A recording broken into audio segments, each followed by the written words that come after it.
அன்பு கழுமிய தமிழர் வாழ்வியல் அன்பு தமிழ் நெஞ்சங்களே, உங்கள் அனைவரையும் பெண்ணாடம் முத்துஜோதி மிக்க பணிவன்போடு வணங்கி மகிழ்கிறேன்.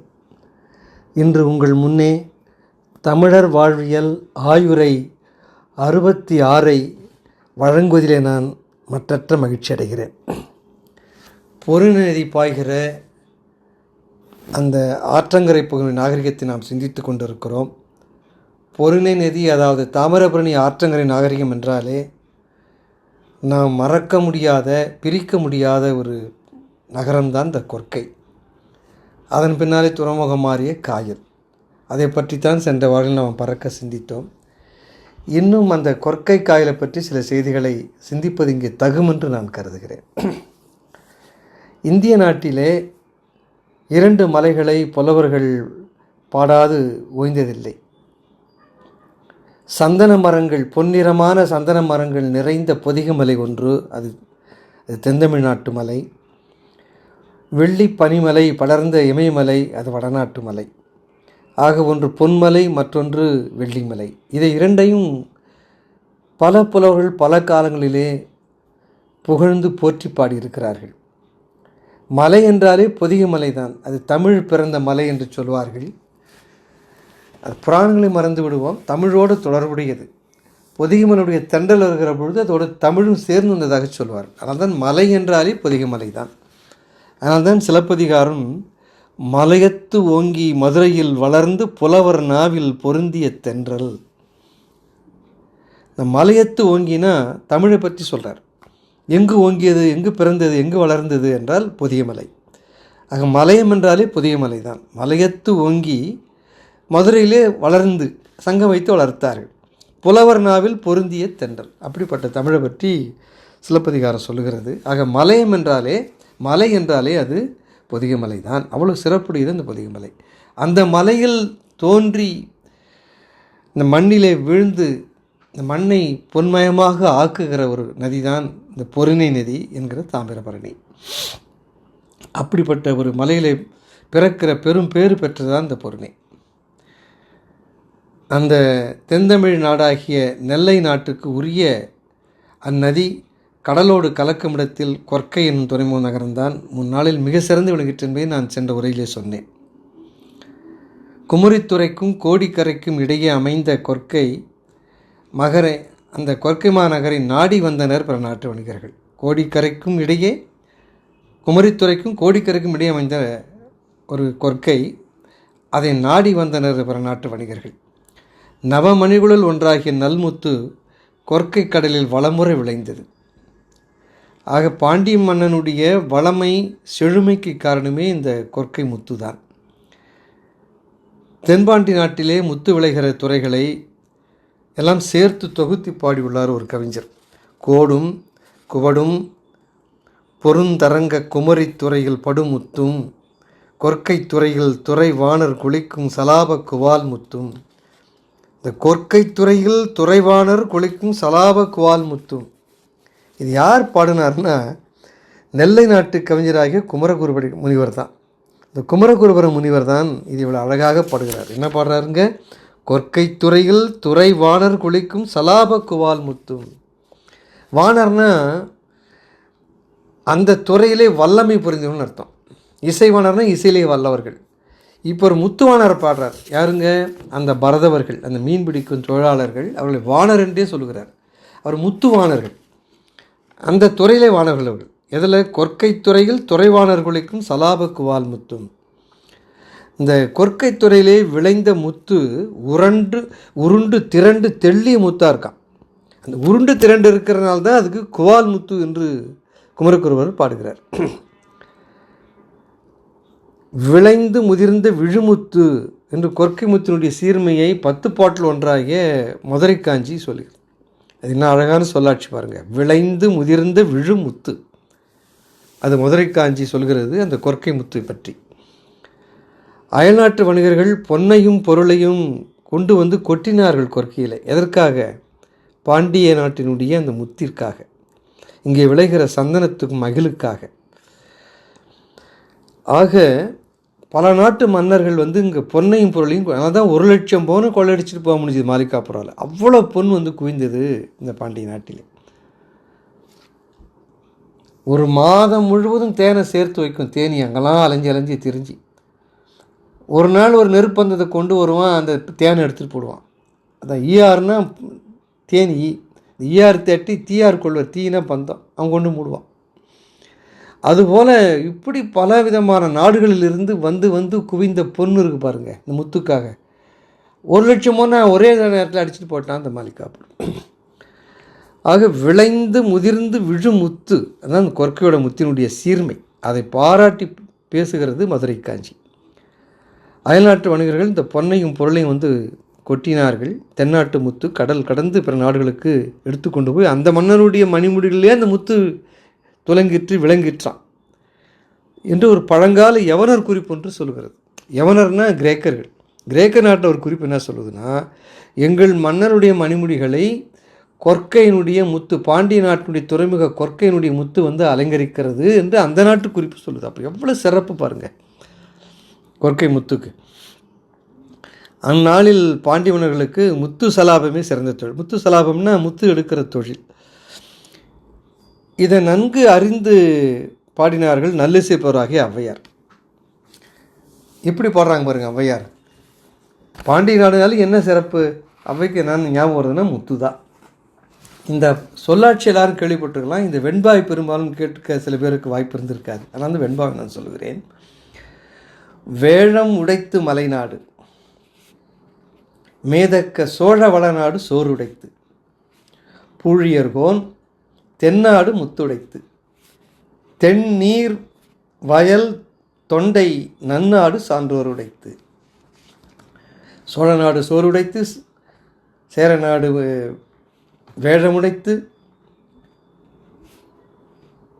பாண்டிய நாடு முத்துடைத்து, தொண்டை நாடு சான்றோருடைத்து. இந்த சொல்லாட்சி எல்லாரும் தெரிஞ்சிருக்கும். ஆனால் ஔவையாருடைய இந்த பாட்டினுடைய சொல்லாட்சி தான் அது. அந்த பாடல் என்னன்னா, வேழமுடைத்து மலைநாடு மேதக்க சோழ நாடு சோறுடைத்து பூழியர்கோன் தென்னாடு முத்துடைத்து தென்னீர் வயல் தொண்டை நன்னாடு சான்றோருடைத்து. வேழம்னா யானை, யானையினுடைய தந்தம். ஆக வேழமுடைத்து மலைநாடுன்னா சேரநாடு. மேதக்க சோழ வளநாடு சோறுடைத்து, சோழ வளநாடு சோறுடையது. பூழியர்கோன் தென்னாடு முத்துடைத்து. பூழியர்கோன் என்றால் பாண்டியர்கள். பாருங்கள், தென்னாடுனாலே பாண்டிய நாடு தான். அதுக்கப்புறம் தான் சோழ நாடு சேர நாடுலாம் அதுக்கு பின்னால் வந்து. தென்னாடு யாருன்னா பாண்டியர்களும் தொன்மையான மன்னர்கள். அது தென்னாடுனே சொல்லுவார் பாண்டிய நாட்டை. அங்கே வேழமுடைத்து மலைநாடுன்ட்டார் கேரளாவுக்கு, சேர நாட்டிற்கு. சோழநாடு சோழநாடுனே வளநாடு என்று சொல்லிவிட்டார். பாண்டிய நாட்டை தென்னாடு என்றே சொல்கிறார். பூழியர்கோன் தென்னாடு முத்துடைத்து தென்னீர் வயல் தொண்டை நன்னாடு சான்றோர் உடைத்து. ஆக இந்த பாண்டி நாடு என்கிற பொழுதே இந்த முத்து தான் ஞாபகம் இருக்கிறது அவைக்கு. இந்த கொற்கையில் அமைந்திருக்கிற இந்த முத்து சலாபத்தால் பாண்டியர்கள் மிக சிறப்புற்றார்கள். ஆனால் தான் அவர்கள் ஏற்கனவே சொன்னது போல கொற்கை கோமான், கொற்றை துறைவன் என்று பாராட்ட பெற்றார்கள். ஒரு தடவை இந்த கொற்கையில் இருக்கக்கூடிய இந்த முத்து தொழிலை, இந்த முத்து சல்லாபத்தை காண்பதற்காக ஒரு பாண்டிய மன்னன் சென்றான். ஒரு அழகான காட்சி பாருங்கள், ஒரு பாடலுடைய காட்சி. உங்களுக்கு அதை படம் பிடிச்சு காட்டுறேன் இப்போது. ஏன்னா தமிழர் வாழ்வியலை சிந்திக்கிற பொழுது தமிழனுடைய அந்த பாத்திரத்தையும் பார்க்க வேண்டும். மன்னருடைய வனப்பு. ஒரு பாண்டிய மன்னன் 6 அடி 7 அடி உயரம், நிமிர்ந்த உடல், பரந்த மார்பு, தெரித்த கண்கள், தலையில் நீண்ட தலைமுடி, பொன்னாலும் மணியாலும் அலங்கரிக்கப்பட்டான், கழுத்தில் நவரத்தன மாலை, மார்பு முழுவதும் பொதிகை மலையினுடைய சந்தனம் தடவிருக்கான், பட்டு துணி உடம்புல. இன்னும் வேல் பிடித்த வீரர்கள் சென்று கொண்டிருக்கிறார்கள் அணிவகுத்து. பின்னாலே மன்னன் சிங்கம் மூலம் நடந்து வருகிறான் கொற்கை பாரிடுவதற்காக. அப்படி கொற்கைக்கு ஒரு மன்னன் பாண்டியன் வருகிற ஒரு காட்சி. ஆக வேழம்போல் நடந்து சென்ற வேந்தனை கண்டான் ஒரு இளம் மங்கை. பொதிகை சந்தனம் பூசியவன் மார்பின் அழகையே பார்த்து கொண்டு நின்றான். பாவம், ஒரு பேதை பெண், இளம் பெண், பருவப்பெண். இந்த மன்னனை பார்த்து அப்படியே சொக்கி காதல் கொள்கிறான். என்ன அப்பா, எவ்வளோ பறந்த மார்பு, என்ன உயரம், என்ன நிமிர்ந்த நடை, அடா மார்பில் என்ன அழகான பொதிகை மலை சந்தனம் மணக்குது. மன்னன் மீதி வழியே சென்று மறைந்தான். அவன் போயிட்டான் கொற்கை துறைமுகத்துக்கு. இதை பார்த்துட்டு இருந்தா பாருங்க, அவளுக்கு மனம் தாங்கலை. வீட்டிற்குள்ளே சென்று மஞ்சத்தில் சாய்ந்தாள். காதலாகி கசிந்து கண்ணீர் உகுத்தாள். முத்து முத்தாக கன்னத்திலே கண்ணீர் உருண்டு ஓடியது. அந்த கண்ணீரை கண்டால் அவள் தோழி, ஐயோ, கொற்கை கருங்கடலில் விளையும் முத்தை காண வந்த எம் காவலன் இக்கன்னியின் கண்ணீர் கடல் என்று விழுகின்ற முத்தை கண்டார் இல்லையே. பாருங்க, இந்த பாண்டிய மன்னன் கருங்கடல் கொற்கையினுடைய முத்தை பார்க்க வந்தானே, இந்த கன்னி பெண்ணுடைய கண்களிலிருந்து விழுகிற கண்ணீர் துளி முத்துக்களை பார்க்க தவறிவிட்டானே. என்ன அழகான பாடல் பாருங்க. இப்பி ஈன்றிட்ட எரிகதிர் நித்திலம். நித்திலம்னா முத்து. அதனால தான் நான் முத்து ஜோதியை நித்தில ஒளியன் பேர் மாற்றினேன் கல்லூரி காலங்களிலே. இப்பி ஈன்றிட்ட எரிகதிர் நித்திலம் கொற்கையே அல்ல படுவது. கொற்கை குருதி வேல் மாறன் குளிர் சாந்தகலம். அகலம்னா மார்பு, அகன்ற மார்பு. குருதிவேல் மாறன் குளிர் சாந்தகலம் கருதியார் கண்ணும் படும். என்ன கற்பனை, என்ன அழகு பாருங்க. இது ஒரு கற்பனை காவியம்தான். ஒரு பேதை இளம்பெண் மனதிலே ஒரு பாண்டியன் எவ்வளவு ஒரு கீறலை உண்டாக்கி விடுகிறான் பாருங்கள் அவனுடைய அழகிய தோற்றத்தினாலே. அப்படி இந்த முத்தை வைத்தே ஒரு கற்பனை. ஆக இந்த பாண்டியருக்குரிய கொற்கை கடனுடைய முத்து குறிக்கப்படுகிறது இந்த பாட்டில். ஆனால் இந்த பாண்டிய நாட்டுடைய பெருமையை உலகம் முழுதும் பரப்பிய கொற்கை மாநகரிலே வாணிகத்திற்கு ஏற்ற பல சாதனங்களை அமைத்திருந்தான் பாண்டிய மன்னன். அரசாங்க நாணயம் அடிப்பதற்காகவே நகரிலே அருகே அக்கசாலை ஒரு சாலையை நிறுவியிருந்தான். போன பதிவில் நான் சொல்லியிருந்தேன், இந்த கொற்கைக்கு ஒரு 2-3 கல் தொலைவிலே அக்கசாலைன்னு ஒரு சிற்றூர் இன்றும் இருக்கிறது. அந்த அக்கசாலை சிற்றூருக்கும் கொற்கைக்கும் இடையே ஒரு பரந்த வெளி இருக்குது, ஒரு பெரிய மைதானம் போல். அங்கே அந்த கோயிலை பற்றிலாம் நான் சொன்னேன் உங்களுக்கு. அங்கே தோண்ட தோண்ட நாணயங்கள் கிடைத்து கொண்டே இருக்கிறது. அக்கசாலை என்றாலே இந்த பொன் நாணயங்களை உருவாக்குகிற ஒரு தொழிற்சாலை இருந்திருக்குது இந்த இடத்துல. அதுக்கு பேர் அக்கசாலை. இப்போ தங்கசாலைன்னு வச்சுருக்க பாருங்கள், சென்னையில் வெள்ளையர்கள் வைத்திருந்தார்கள் தங்க நாணயங்கள் அடிப்பதற்காக. அதுபோல் ஒரு காலத்திலே கொற்கையம்பதியிலே அந்த அக்கசாலை அமைத்தார்கள். அக்கசாலை தனகத்தோடைய ஊரும் அக்கசாலை என்று இன்றும் பெயர் பெற்றிருக்கிறது. நாளடைவில் இந்த கொற்கை துறைமுகத்தை விட்டு கடல் விலகி போயிட்டு இப்போ என்று நான் போன முறையில் சொன்னேன். அதனால் என்ன ஆயிடுச்சுங்க, கடல் அப்படியே கீழே இறங்கி போயிடுச்சு, பல கிலோமீட்டர் உள்ளே போயிடுச்சு. அதனால் என்ன ஆயிடுச்சுன்னா, இந்த பொருணை நதி கொண்டு வந்த மணல்கள் பூரா அந்த முகத்துவாரத்தில் படிந்து எனக்கு கடல் அலை இல்லை, அந்த மணலை உள்ளே இழுக்க. அதனால் என்ன ஆயிடுச்சு என்றால் பெரிய மேடு தட்டி பொருணினுடைய அந்த போக்கே மாறி 4-5 கிலோமீட்டர் கல் தொலைவு தூரே அகன்று போய்விட்டது. அதனால் கொற்கை பொலிவிழுந்தது, சிற்றூராக சீரழிந்தது என்று போன பதிவில் நான் சொல்லியிருந்தேன். அதனால் அங்கிருந்த பொற்கொள்ளர்கள் எல்லாம் அப்போ அவ்வளோ பெரிய ஆலை வைத்திருந்தாங்க, அத்தனை 1000 பொற்கொள்ளர்கள். அவ்வளவு பேரும் அந்த இடத்தை விட்டு திருநெல்வேலி போன்ற பல இடங்களுக்கு சென்று விட்டார்கள். கெட்டால் பட்டணம் சேர், அப்போ பெரிய பட்டணம் எதுங்க, திருநெல்வேலி தான். இந்த பொற்கொள்ளர் அங்கே போயிட்டாங்க. ஆனால் இந்த அக்கசாலையில் வாழ்ந்த அத்தனை தட்டார்களும் பொன் தட்டார்கள் திருநெல்வேலி சென்று தொழில் புரிய தொடங்கினார்கள். அப்படி வந்தவர்களாம் அக்கசாலை விட்டு பெயரும் பொழுது ஒரு பிள்ளையாரை கொண்டு போனாங்க கையிலேயே. நெடுங்காலமாக தன் வழிபட்டு ஒரு பிள்ளையாரை உடன் கொண்டு சென்றார்கள். நெல்லை மாநகரிலே பிள்ளையாருக்கு ஒரு கோயில் அமைத்து அது நிறைய குடியிருக்க ஆரம்பித்தார்கள். அதனால் அவர்கள் வகுத்த அந்த அக்கசாலை பிள்ளையார் தெரு பாருங்கள், அந்த பிள்ளையார் தெரு என்னென்னா அக்கசாலை பிள்ளையார் தெரு. அவங்க அக்கசாலைன்னு வந்தால் இல்லைங்களா கொற்கையிலிருந்து, அந்த பேரை மறக்க முடியல. திருநெல்வேலிக்கு வந்த பின்னாலும் கூட அக்கசாலை பிள்ளையார் தெரு என்று இன்றும் நிலையம்பதிலே இந்த கோயில் வழங்கி கொண்டிருக்கிறது. இப்போது இந்த கொற்கையினுடைய வரலாற்றை ஆய வேண்டும் என்று மிக பாடுபட்டார் காடுவர் என்று நான் போன பதிவிலே சொன்னேன். அதில் ஒரு சின்ன வரலாறு, ஒரு சிறிய நிகழ்ச்சிலாம் இருக்காது, அதை கொஞ்சம் விளக்கி இந்த பதிவில் சொல்லலாம் என்று நான் கருதுகிறேன். ஆக அவர் அந்த கொற்கைக்கு பக்கத்திலே இடையன்குடி என்கிற ஒரு சின்ன ஊரிலே 50 ஆண்டு காலம் வாழ்ந்தார். 1 நாள் 2 நாள் இல்லை, அங்கே தான் அமர்ந்து ஒரு தமிழை ஆய்ந்தார். அந்த ஒப்பிலக்கணம்லாம் அங்கிருந்து தான் ஏற்றினார். திருநெல்வேலி வரலாறு நூலை அவங்க தான் எழுதினார். அங்கே தான் அகழ்வாராய்ச்சியும் பண்ணார். அதனால் இந்த கொற்கை துறைமுகத்தை பற்றிய நூல்களை துருவி படிக்க தொடங்கினார். கடற்கரை விட்டு 5 மைல் தூரம் விலகி சீரும் சிறப்பு இழந்து கடல் விலகி போனதுனாலே சீரும் சிறப்பும் இழந்து நின்ற அந்த சிற்றூராகிய கொர்க்கை ஒரு காலத்து ஒரு பெரிய துறைமுகமாக, பொன்னை குவிக்கிற துறைமுகமாக இருந்திருக்கே, இந்த துறைமுகமாக தான் அது இருக்கணும், அதனால் ஆய்ந்து பார்க்க வேண்டும் என்று முடிவெடுத்தார். அது என்ன பண்ணாருன்னா, ஒரு 5-6 பேரை அழைச்சிக்கிட்டு கையில் கடப்பாரை, மண்வெட்டி எல்லாம் எடுத்துகிட்டு ஒரு 5-6 பேரை கூப்பிட்டுட்டு போனார். அவர் ஒரு வெள்ளைக்காரர், வெள்ளை வெள்ளையர்னு இருப்பார், வெள்ளை அங்கி உடுத்துருக்கிறார், கிறிஸ்துவ பாதிரிமார். அந்த கிராமத்தாலாம் நினச்சான், ஒரு வெள்ளைக்காரன், ஏன்னா அந்த கிராமத்தாருக்கு என்ன நம்பிக்கைன்னா, சிற்றூராருக்கு அங்கே மிகப்பெரிய புதையெல்லாம் இருப்பதாக பல ஆண்டுகளாக செய்வழி செய்தி. ஏன்னா நாணயங்கள் செய்கிற ஆலயம் அங்கே தான் இருந்திருக்கு, அக்கசாலை. அதனால் அப்பப்போ சில பேர் இங்கே புதையலை தோண்டணும்னு முயற்சி எடுக்கிறாங்க.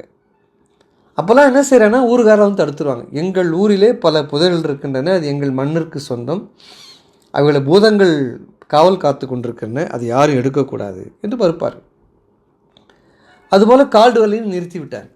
ஐயா, இங்கே எங்களுடைய பழங்கால மன்னர்களுடைய புதையல்கள் இருக்கின்றன, அவைகளெல்லாம் எங்களுடைய பெருமை பேசுகிற பழங்கால மன்னருடைய நினைவு சின்னங்கள், அவைகளெல்லாம் வெளியில் எடுக்கக்கூடாது, அவைகளெல்லாம் பூதங்கள் காவல் காக்கின்றன. நீங்கள் கிறிஸ்துவர் அது நம்பிக்கை இல்லாமலாம் பேசுனீங்கன்னா நீங்கள் ரொம்ப பாதிக்கப்படுவீங்க. உங்களுக்கு ஒரு நிகழ்ச்சியை நான் சொல்கிறோம். உங்களை போன்ற ஒரு வெளிநாட்டார் அப்படி தான் வந்தார். அவரிடத்திலேயும் நாங்கள் சென்று, ஐயா, எங்கள் இருக்கிற புதையல்கள் எடுக்கக்கூடாது, இவளை பூதங்கள் காத்து நிற்கின்றன, அவள் உங்களுடைய உயிருக்கு ஆபத்து வரும் என்று நாங்கள் சொன்னோம். அவர் எள்ளி நகையாடினார். அப்போ அதெல்லாம் நீ கவலைப்படாதீங்க, நான் உங்களுக்கு பணம் கொடுக்குறேன், நீங்கள் வெட்டுங்கன்னார். அந்த ஊர் மக்களுடைய எச்சரிக்கையும் தாண்டி பணத்திற்கு ஆசைப்பட்டு வந்தவர்கள் அங்கே தோண்ட ஆரம்பித்தார்கள். நாள் முழுதும் தோண்டனா. சூரியன் மறைகிற நேரத்தில் பார்த்தா இது ஒரு புதையல் இருப்பது போன்ற ஒரு பாத்திரமோ ஒரு பண்டமோ கிடைத்தது. உடனே அந்த தோண்டின அந்த மாட்டினுடைய கைகாலெலாம் முதல் எடுத்தன. அத்தனை பேரும் மயங்கி விழுந்து விட்டார்கள். உடனே அந்த கிறிஸ்துவ பாதிரிமார், அடடா என்ன வம்பா போச்சு என்று சொல்லி அத்தனை பேரையும் மருத்துவமனைக்கு அனுப்பித்து வைத்தார். அவர் அங்கே ஒரு கூடாரம் விட்டு அங்கே படுத்து கொண்டார் பக்கத்திலேயே. சரி, நாளை நான் பகல் எழுந்துடன் நான் வேலையை தொடங்குகிறேன் என்று சொல்லி அங்கேயே அந்த கூடாரத்தில் படுத்து கொண்டார். தூங்கி எழுந்து பார்த்தார், பக்கத்திலே ஒருவரும் இல்லை, கொற்கை தோண்டிய இடமும் இல்லை. அப்பொழுதுதான் உணர்ந்தார், அவர் படுத்திருப்பது பாளையங்கோட்டை என்று தெரிந்து கொண்டார். அவர் படுத்திருக்கிற அந்த கூடாரமே பாளையங்கோட்டில் இருந்தது. அப்பொழுது அவர் ஒன்றுமே புரியவில்லை. எப்படி நான் பாளையங்கோட்டில் எப்படி வந்தேன், நான் அங்கல்லவா படுத்தேன், கூடாரம் எப்படி இங்கே வந்தது என்ற கொழும்பு போய் ஊரை விட்டே ஓடிவிட்டார். ஆகியனாலே உங்களை நாங்கள் எச்சரிக்கிறோம், நீங்கள் எதுவுமே அகடோராட்சிங்க செய்யக்கூடாது, யாரும் தோண்டக்கூடாது. அவர் சொன்னார், ஐயா, நான் பணத்தாசையெல்லாம் தாண்டியவன், நான் ஒரு துறவி, எனக்கு பணத்தாசையெல்லாம் ஒன்றுமில்லை. இந்த நாட்டினுடைய மன்னன், நீங்கள் விரும்புகிற, நீங்கள் வணங்குகிற அந்த பாண்டிய மன்னருடைய வரலாறு இங்கே புதைந்து கிடக்கிறது. அதை வெளிக்கொணரத்தான் நான் முயற்சி செய்கிறேன். எனக்கு ஒரு பணத்தாசையும் இல்லை. அப்படி இருந்தாலும் எனக்கு அது தேவையில்லை. என்னை நம்புங்கள் என்று எவ்வளவோ சொல்லி எடுத்து பார்த்தார். சங்க நூலிலிருந்து சான்றுகளெல்லாம் சொன்னார். இவ்வளோ தமிழ் படிச்சிருக்காரு, இவ்வளோ தமிழ் பேசுகிறாரு, இவ்வளோ தமிழ் பாடல் சொல்கிறாரு, இவர் உள்ளபடியே தமிழ் முனிவு போல் தான் தோன்றுகிறார், இவருக்கு பணத்தாசை இருப்பது போல் தெரியவில்லை என்று ஒப்புதல் கொடுத்தார். அதற்கு பின்னால் தான் கால்டுவெல் அங்கே தோண்ட ஆரம்பித்தார். அதற்கப்புறம்தான் அவர் பலவிதமான அந்த மட்பாண்டங்கள், அந்த பொற்காசுகள் எல்லாம் தேடி கண்டுபிடித்தார். அதனால் அது சொன்னது நம்பினார்கள். அதற்கேற்ற உருக்கமாக சொல்லிய சொல்லை நம்பி கொற்கை வாசிகள் வேலை செய்ய விடையளித்தார்கள். அந்த ஆராய்ச்சியின் பயனாக தான் கொற்கையினுடைய பழம்பெருமையின் பல நமக்கு வெளியாயிற்று. 2000 ஆண்டுகளுக்கு முன்னே பாண்டி நாட்டு சிறந்த துறைமுகம் கொர்க்கை என்பதனால், அதனால் ஐயமர எல்லோருக்கும் உலகத்தாருக்கு வெளிச்சம் போல் தோன்றதாயிற்று. அதுபோல் காயல் மாநகரம், அதுவும் ஒரு ஏறக்குறைய ஒரு 650-750 ஆண்டுகளுக்கு முன்னே பாண்டி நாட்டிற்கு வந்தார் ஒரு இத்தாலிய மேதை. அவர்தான் அந்த மார்க்கோ போலோ என்பவர். ஒரு 850 ஆண்டுகளுக்கு முன்னாலே வந்த ஒரு மார்க்கோ போலோ பெயருடையவர். அவர் வந்த காலத்தில் சுந்தரபாண்டியன் மதுரையில் கிட்டத்தட்ட 900 சொல்லலாம். ஏன்னா நான் இன்றைக்கி 2020 இருக்கோம். நம்ம ஒரு 900 ஆண்டுகளுக்கு முன்னாலே வந்தார். அவர் தான் சுந்தரபாண்டியன் மதுரையில் அரசு வீற்றிருந்த காலம் அது. அவனோடு உடன் பிறந்தவர் 4 அவர்கள் பாண்டி நாட்டை 4 பாகங்களாக பிரித்து ஆங்கங்கே ஆண்டு கொண்டு வந்தார்கள். மார்க்கோ போலோ தம் கண்ட காட்சிகளை அப்படியே படம் பிடித்து வைக்கிற மாதிரி எழுதியிருக்கார். அதான் ரொம்ப சிறப்பு. ரொம்ப ஆர்வத்தை தூண்டுகிற செய்திகள்லாம் அந்த மார்க்கோ போலோ செய்தியிலே இருக்கிறது. பாண்டிய நாட்டுடைய பண்பாட்டையும் பழக்க வழக்கங்களையும் அவர் குறிப்புகளால் எழுதி வைத்திருக்கிறார். அவர் வந்த காலத்திலே கொர்க்கை துறைமுகம் தூர்ந்து போயிற்று. அதனால் கடல் வெகு தூரம் வாங்கி நெடுந்தூரம் விலகி சென்றதினாலே இந்த பொருணையாறு அப்பொழுது அங்கே கொர்க்கையில் ஓடாமல் காயலுங்கிற பகுதியிலே கடலிலே கலக்க ஆரம்பித்தது. அந்த காயலிலே பொருநதி கலக்கிற அந்த துறையிலே தான் அலைமோதி கொண்டிருந்தது அந்த காயல் நகரம். அதனால் இந்த காயல் நகரத்தை அவர் சுற்றி பார்த்தார். அதன் பரப்பும் சிறப்பும் ஒரு உள்ளத்தை கவர்ந்தது. பெருமையும் மேன்மையும் வாய்ந்த நகரம் என்று அவர் முதல் இந்த குறிப்பை ஆரம்பிக்கிறார். ரொம்ப பெருமை மேன்மை வாய்ந்தது இந்த நகரம் என்று அவர் ஆரம்பிக்கிறார். அயல்நாடுகளிலிருந்து குதிரைகளை இறக்குமதி செய்கிற வழக்கம் தமிழகத்தில் நெடுங்காலமாக இருந்தது. அது என்ன குறிப்பிடுகிறார்னா, இவர்களுக்கு அந்த குதிரை வாங்குறாங்களே தவிர இந்த குதிரையை பராமரிக்க தெரியவில்லை. நிறைய குதிரைகள் அப்படியே மெலிந்து நோஞ்சானாகி இறந்து போகின்றன. அதனால் அடிக்கடி இவர்கள் குதிரையை ஒரு ஆண்டும் பல முறை அவர்கள் குதிரை இறக்குமதி செய்ய வேண்டியிருக்கிறது. அதனால் கொழுத்த லாபம் சம்பாதிச்சானா அரேபியர்கள். இவனுக்கு வேறு வழியில் இவனுக்கு வளர்க்க தெரிந்த உடனே அரேபியனுடைய அந்த சீதோஷ நிலைக்கும் தென்பாண்டி நாட்டு சீதோஷ நிலைக்கும் ஒத்து வரலை. ஆகினாலே அவைகளை ஒன்றோடொன்று வளர்த்து பெண் குதிரை ஒரு விற்கலையா என்னவோ தெரியல. இங்கேயே அவைகள்லாம் குட்டி போட்டிருந்தால் சீதோஷ நிலைக்கு தகுந்த மாதிரி இருந்திருக்கும். அவன் கொள்ளை லாபம் சம்பாதித்தான் என்று எழுதுகிறார் இறங்கு மார்க்கோ போலோ. அதனால் அதை பற்றி விரைவாக எழுதுகிறார். இன்னும் தென்பாண்டி நாட்டு மக்களுடைய பழக்க வழக்கங்களை சொல்லுகிற இடத்துல இந்த தாம்பூலம் போடும் பழக்கத்தை ரொம்ப வியந்து எழுதுகிறார் அவர். இந்த தாம்பூலம் போடுவதிலே இந்த தமிழர்களுக்கு அவ்வளவு தாம்பூலங்கிற சொல்லே அன்னைக்கு இருந்திருக்கு. இந்த வெற்றிலை போடும் பழக்கம் தொன்று தொட்டு நாட்டிலே இருக்கிற ஒரு பழக்கம் என்று எழுதுகிறார் அவர். இந்த நாட்டிலே தமிழ்நாட்டிலே பல காலமாக வெற்றிலை போடுகிறார்கள். அதுக்கு அடைன்னு பேர் வெற்றிலைக்கு. அதனால தான் அது வைக்கிற பெட்டிக்கு அடைப்பெட்டி அடப்பாம்பெட்டின்னு சொல்கிறார், அடைப்பெட்டி. ஆக தமிழ்நாட்டாருக்கு வெற்றிலையில் உள்ள விருப்பம் வேறு எந்த பொருள் இல்லைன்னு எழுதுகிறாரு. இந்த வெற்றிலை மேலே விருப்பம் இவங்களுக்கு வேறு எந்த பொருள் மேலே இல்லை. அதனால் செல்வர் மாடங்களிலே வெற்றிலை செல்வம் உண்டு. பெரிய செல்வந்தர் வீட்டிலும் இந்த வெற்றிலை செல்வம் இருந்திருக்கிறது. ஏழையர் மடியிலும் வெற்றிலை பை உண்டு. பாருங்கள், பெரிய செல்வந்தருடைய செல்வ மாடங்களிலேயும் வெற்றிலை இருந்திருக்கு, ஏழைகளுடைய பைகளிலேயும் வெற்றிலை இருந்திருக்கிறது. அதுக்கு இலைமுது என்ற சிறப்பு பெயர் இந்த வெற்றிலைக்கு இந்த ஊர் மக்கள் வழங்குகிறார்கள். அது பேரே இலைமுதுன்னு சொல்லியிருக்காங்க அந்த காலத்தில். பாடுபட்டு பிழைக்கும் இந்த ஏழை மக்கள் வயிறு காய்ந்தாலும் வெற்றிலை போடாது இருக்க மாட்டார்கள். பாருங்கள், அன்றைக்கி சாப்பிட்றானோ இல்லையோ வெற்றிலை போடாமல் இருக்க மாட்டாங்க. இன்றைக்கி நீங்கள் பார்க்கலாம், கிராமங்கள் ரொம்ப ஏழைகள் அந்த களை வெட்டுறவங்க அவங்கெல்லாம் நேற்று இரவு உண்டு கூட இருக்க மாட்டாங்க. ஆனால் வெற்றிலை பையில் வெற்றிலை இருக்கும். அது அப்பப்போ ஒரு 1 hour அதை போட்டுக்கிட்டே இருப்பாங்க. என்ன கொடுமைன்னா புகையிலையும் சேர்த்து போடுறாங்க இந்த கிராமத்து மக்கள். அந்த காலத்தில் புகையிலை இல்லாமல் வெற்றிலை பாக்கை போட்டுக்கொண்டே இருந்திருக்கிறார்கள். அதனால் வெற்றிலைக்கு விதியில்லாத ஒரு வரியவன் அப்படி ஒரு ஏழை இருக்க மாதிரி வெற்றிலைக்கு வெறுவாக்கி இலக்கட்டவன் என்று ஒரு பழமொழி இருந்ததாக சொல்கிறார் அவர். அடை என்றால் இந்த வெற்றிலைக்கு ஒரு பெயர் உண்டு, அதனால் அடைப்பை என்று சொல்கிறார்கள் என்று எழுதுகிறார் அவர். அடையோடு போடும் காய்க்கு அடைக்காய் என்று பெயர். இந்த சங்க நூல்களில் அடைக்காய் என்கிற சொல் வருகிறது. அடைக்காய் கொட்டையை ஆங்கிலத்தில் அரிக்கனட் என்று சிதைந்திருக்கிறது. திருமணத்திற்கு அடைக்காய் வைத்து அழைக்கும் பழக்கம் தமிழ்நாட்டில் இருக்குது. மார்க்கோ போலோ என்ன சொல்கிறாருன்னா, தென்னாட்டுக்கு வந்த காலத்திலே தாம்பூலம் என்ற சொல் நாடெங்கிலும் வழங்கி வந்ததாக தெரிகிறது. கலித்தொகையிலும் காளிதாசன் கவிதையிலும் எடுத்து ஆளப்பட்டுள்ளது இச்சொல். பாருங்கள், கலித்தொகையிலே தாம்பூலம்ங்கிற சொல் வருது. தாம்பூலத்தால் தென்னாட்டில் உள்ள எவ்வாயும் செவ்வாயாக மார்க்கோ போலோவுக்கு காட்சியளித்தது. எங்கே பார்த்தாலும் சிவப்பாக இருக்குது இந்த பயன் வாயெல்லாம். இந்நாட்டு பண்பாட்டின் அடியாக எழுந்த சில பழக்க வழக்கங்கள் மேலை நாட்டவராகிய இந்த மார்க்கோ போலோவுக்கு ரொம்ப வியப்பாக இருந்திருக்கு. இந்த நாட்டில் இருக்கிற ஆண்கள் பெண்களை தினந்தோறும் குளிக்கிறாங்களே, ஐயோ ஐயோ அப்படின்னு வேந்து எழுதுகிறாராம். பாருங்கள், தினந்தோறும் குளிக்கிறது, ஆண்களும் பெண்களும் தினந்தோறும் குளிக்கிறார்களே என்று வேந்து எழுதுகிறார் மார்க்கோ போலோ. அது மட்டும் இல்லாமல் தண்ணீர் குடிக்கும் கிண்ணத்தை தலைக்கு மேலே தூக்கி பிடித்து கொண்டு நீரை அண்ணாந்து பருகிறார்களே, அவெல்லாம் உதட்டில் வச்சு தான் குடிப்பாங்க. சப்பி குடிக்கிறோம் சொல்கிறோம் பாருங்கள், அந்த மாதிரி பழக்கம் தமிழனுக்கு இல்லை. தூக்கி தான் குடிக்கிற பழக்கம். கிராமங்களில் இன்றைக்கி வாயில் வச்சு குடிச்சிங்கன்னா உடனே கத்துவாங்க, என்ன எச்ச பண்ணி குடிக்கிறான் இவன், என்ன பழக்கம் அது, தூக்கி குடி அப்படின்வாங்க.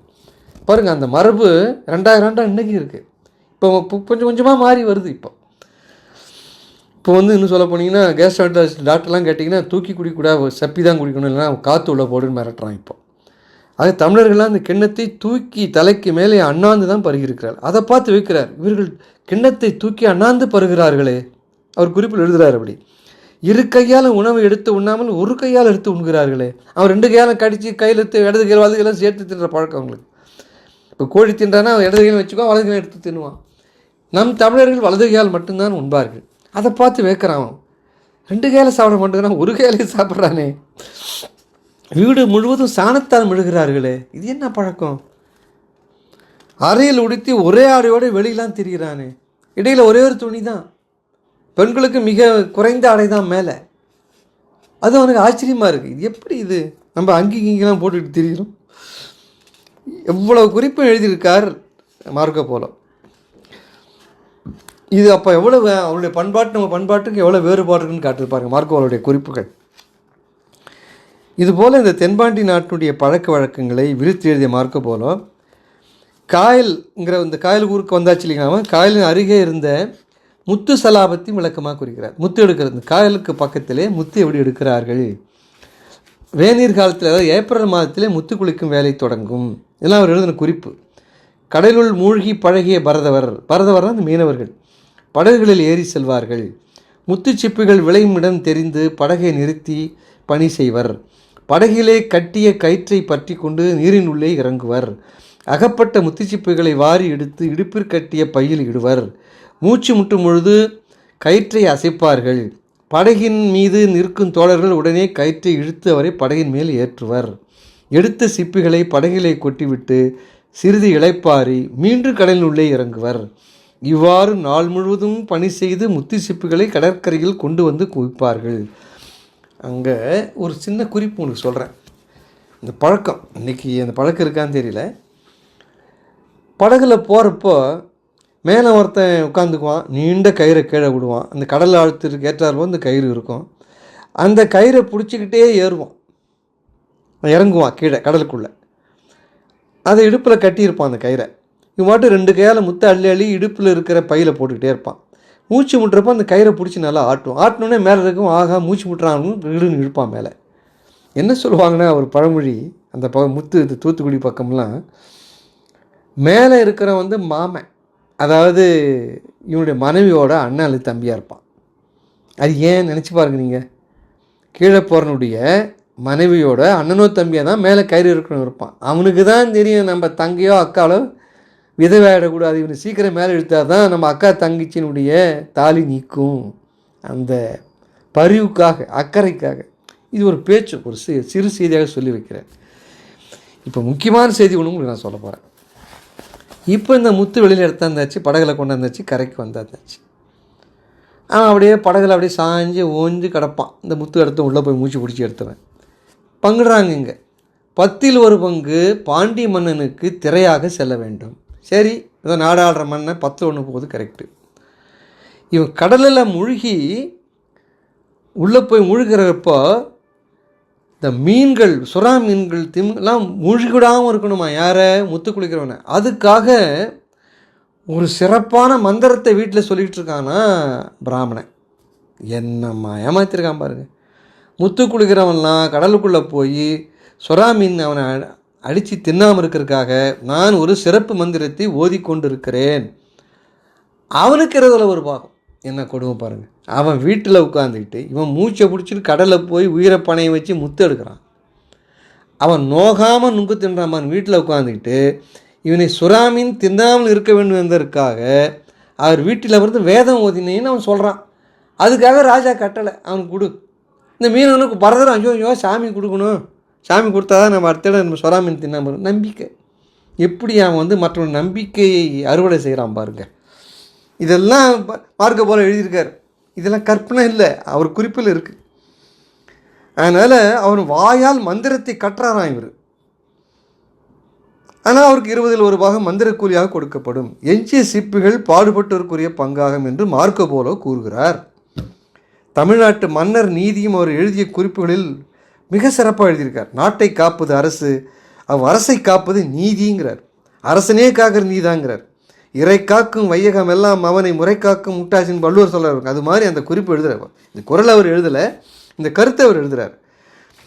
ஆகினால நன்கு ஆராய்ந்து நீதி செலுத்தினர் பழங்கால தமிழ் மக்கள் எழுதுகிறார் அவர். நீதிமன்றத்திலே இன்னான் என்றும் இனியவன் என்றும் பார்ப்பதில்லை, உடையவன் என்றும் இல்லான் என்றும் உணர்வதில்லை, குற்றத்திற்கேற்ற தண்டனையை கூசாமல் விதித்தனர் கொற்றவர்கள். இவ்வாறு மன்னர்கள் கடைபிடித்து ஒழுகிய நெறிமுறையை கண்டு மகிழ்கிறார் மார்க்கோ போலோ. நான் அடுத்த பதிவிலே தொடர்கிறேன். நன்றி.